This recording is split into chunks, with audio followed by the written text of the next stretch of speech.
Awesome. So moving on to the business side of things, what Mhm. is one thing you do or would you recommend for the business that would either save time or money? Oh, there's so many things you can do.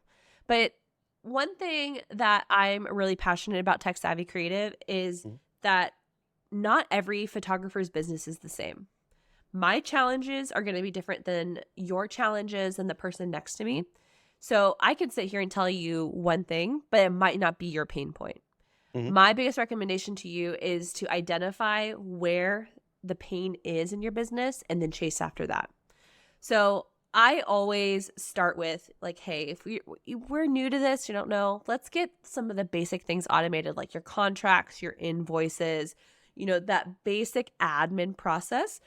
I think that's really powerful, not only because it's really a good idea to have that in a safe system where it's consistent, you're consistently sending out the same contract and invoices, but I think there's a big mental shift that comes with using our CRM that takes a new photographer from I think I'm doing this for real, but it's still kind of fun for me to I'm a legit photographer. And having that online contract and having those invoices and those payment reminders is a really great way to kind of mentally take you to that level of like, I'm a Mhm. professional.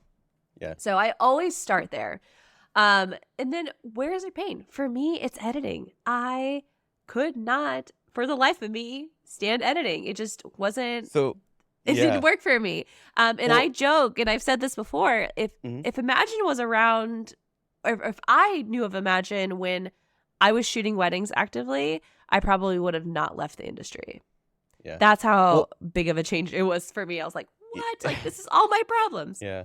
So we're gonna get to editing, Yeah, but yeah, before we do, uh, and we'll get to Imagine as well. But yeah, yeah. before we get to either of those, going back to the CRM, is there hmm a specific platform that, of all the ones that you've tried, that you prefer above the rest that you've enjoyed, and why? Why? Yes.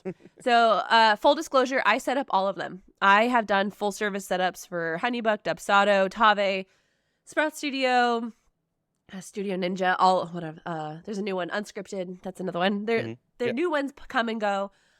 Me personally, the one that I have chosen to use for my business, for the studio, and for also Tech Savvy Creative has been Sprout Studio. I adore them. I adore Brian and his team. Yep. Brian's Um, amazing. he's so great. He's just a great guy.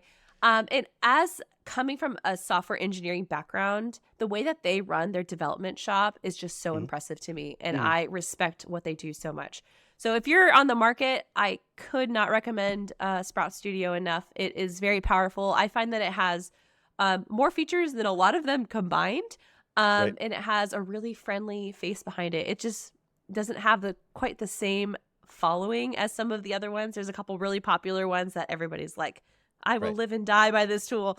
But it's again, it's different for every person. Yeah. Depending on what you're looking for, your personality, what problems you're trying to solve, that answer can be different. But for me, Cool. Sprout is my choice of CRM.